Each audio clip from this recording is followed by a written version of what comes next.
I mean, since that's the case, take advantage. And you need to make sure that you promote what's most important, that pays you the most, and make sure that it's available everywhere else. But your marketing aspect, you have to market to what's most important. So I'll see authors that are on Amazon, they've sold 15,000 copies, and they're still broke. And it's so weird that you can sell so much and still have nothing at the same time. Right, and I do see a lot of publishers that one of the problems is a lot of publishers or people publishing books for people, they publish their own books also, which, in my opinion, is not always good because you're helping them sell books, but they're not helping you sell books, your books. You're helping them sell their books. You become more judgmental. Exactly. Yeah. You know, it's so weird. It's like being a music artist and hiring a music artist to do your music for your music. You know, it's just not good. It's always good to have someone that loves what you do, but they do not do what you do. Well, you have a really good background, and it's not just only in this. Do you want to maybe just mention what you did before this?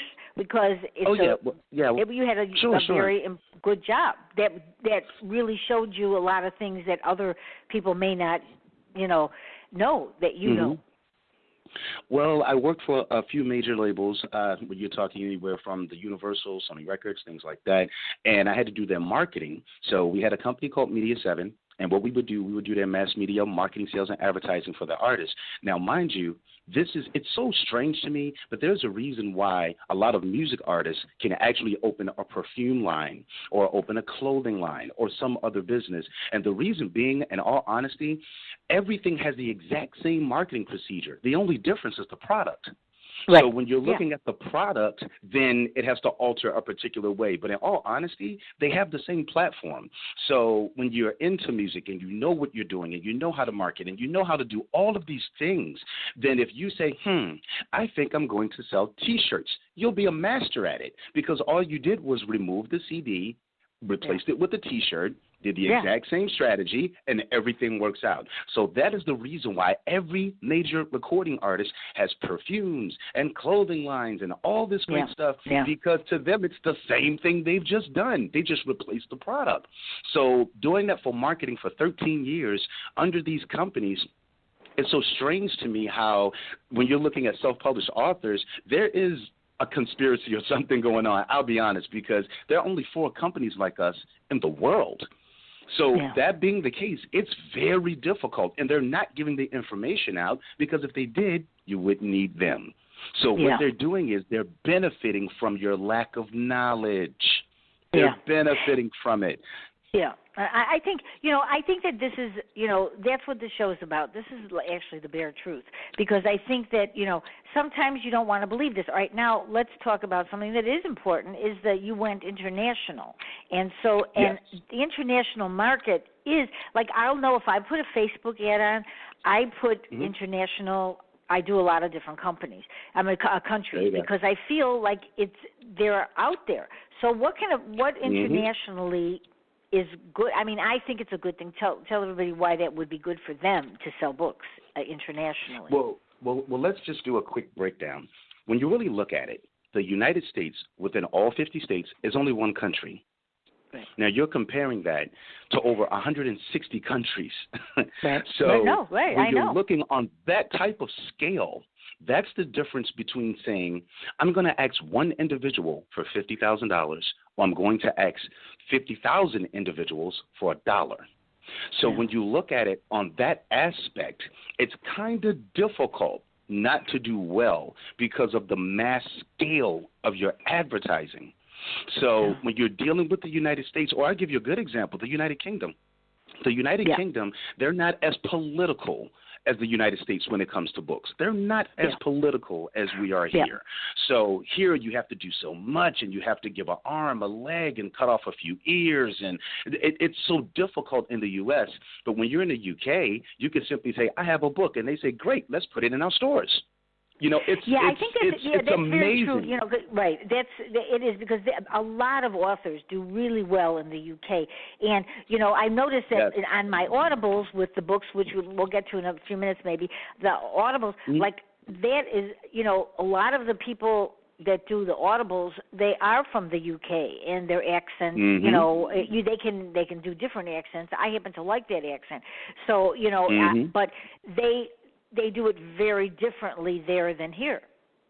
And Oh, sure. I sure. can see why some people are very successful in their international sales as opposed to U.S. Oh, sure. I mean, Hard if you for look them. at, like J.K. Rowling, for example, with the Harry Potter series and all that great stuff, she did very well in the United States. But, of course, she needed the movie, all that great stuff. Right, and of course. it skyrocketed. Everything was great. Yeah. Where in the United Kingdom, in the United Kingdom, she was actually a billionaire without a movie. Yeah. So it's a completely different aspect there. Yeah. Their politics are completely different.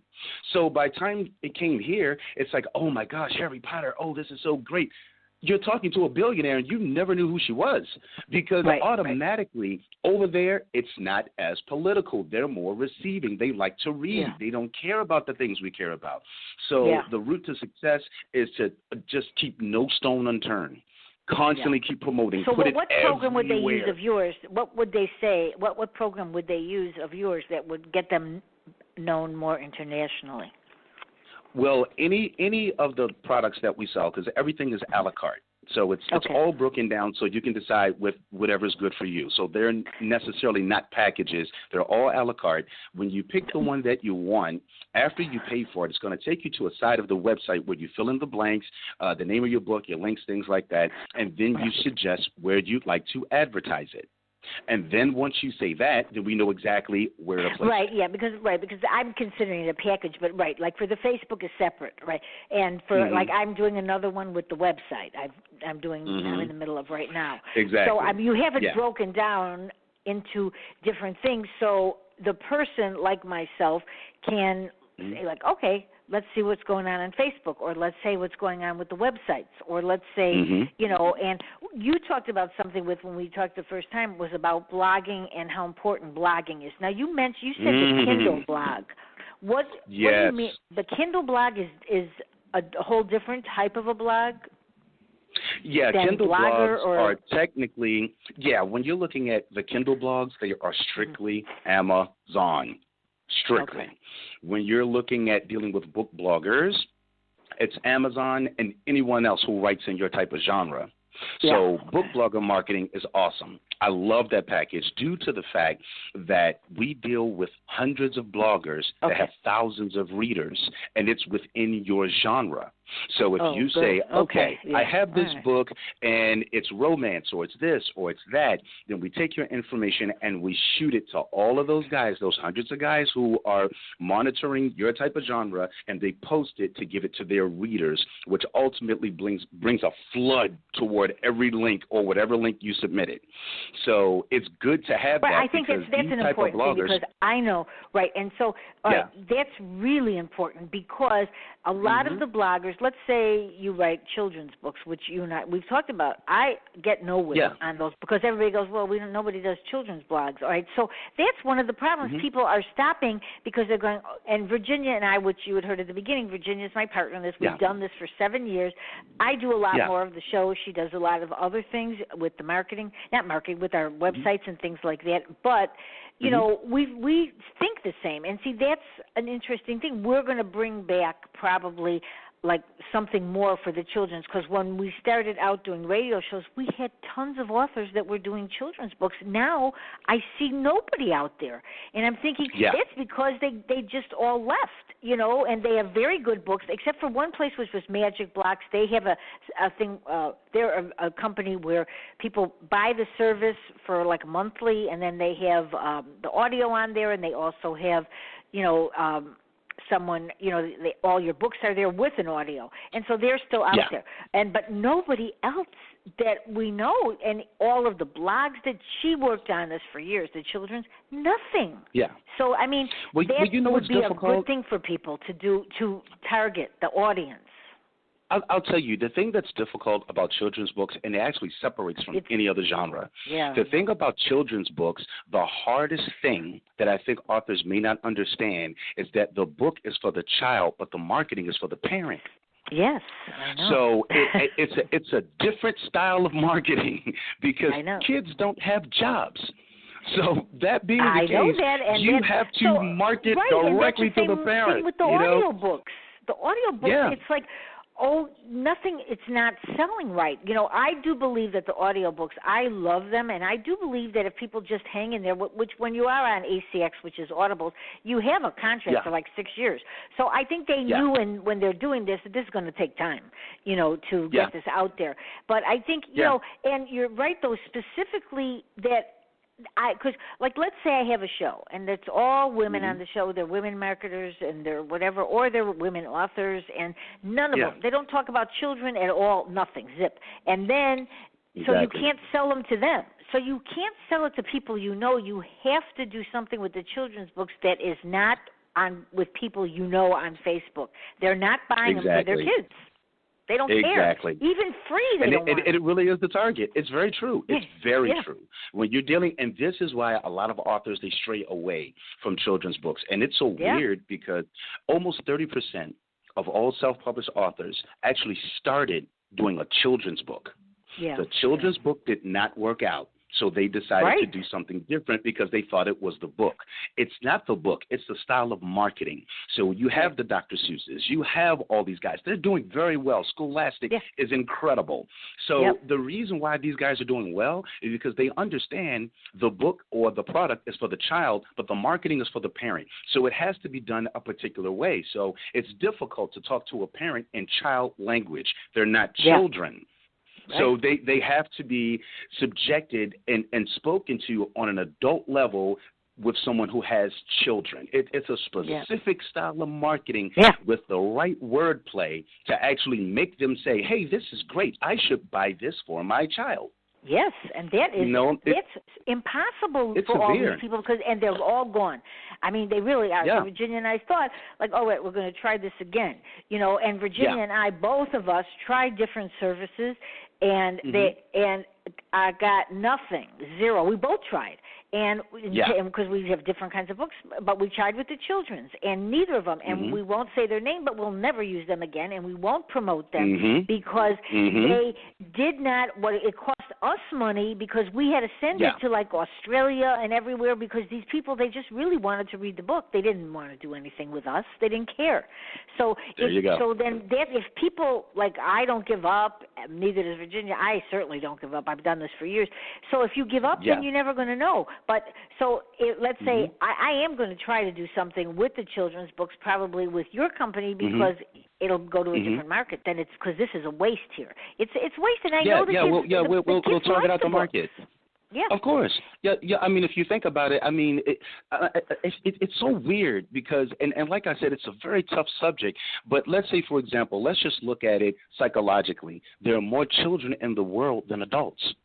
So a parent would love to give their child something to do. Please do something. Stop talking. Leave me alone. And it's a thing where they need to keep these guys busy. They need to keep them busy. Need to keep them educated. Things like that. And I'll give you a good example. Let's say you're a children's book author. You need to market your book. Where do I start? We could start here. I mean, just off the cuff, just a thought. If you have a children's book, one of your first priorities should actually be schools. Yeah. That should be your first priority. It shouldn't be anywhere else. It should start with schools. Calling them is horrible because they don't want to hear from you and they go, oh, if you're an independent author, goodbye, you're not with Scholastic, end of story. And that's it. Cut and dry. And this is the reason why you don't deal with the school themselves. You deal with the buyers of those schools because their job is to buy the books for the departments. So even when you deal with those guys, even when you're sending it, you have to make sure you send it Federal Express. You need someone to sign for it so you can check in to see everything is working, all that great stuff. Oh, I mean, I have dropped off ways. books. I have dropped off books at a bookstore, and then they lose them. And I'm thinking, like, well, how many more do you want me to keep giving you? I gave them 5 books.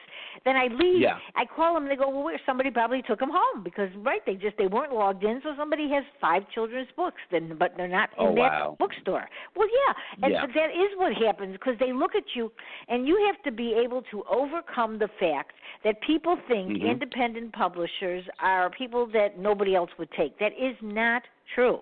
It's independent publishers. Not true at all. They can keep trying for 400 people, but they can get rejections, and this will take 4 years, where they can publish a good book, get an illustrator, put it out there, and kids love the books.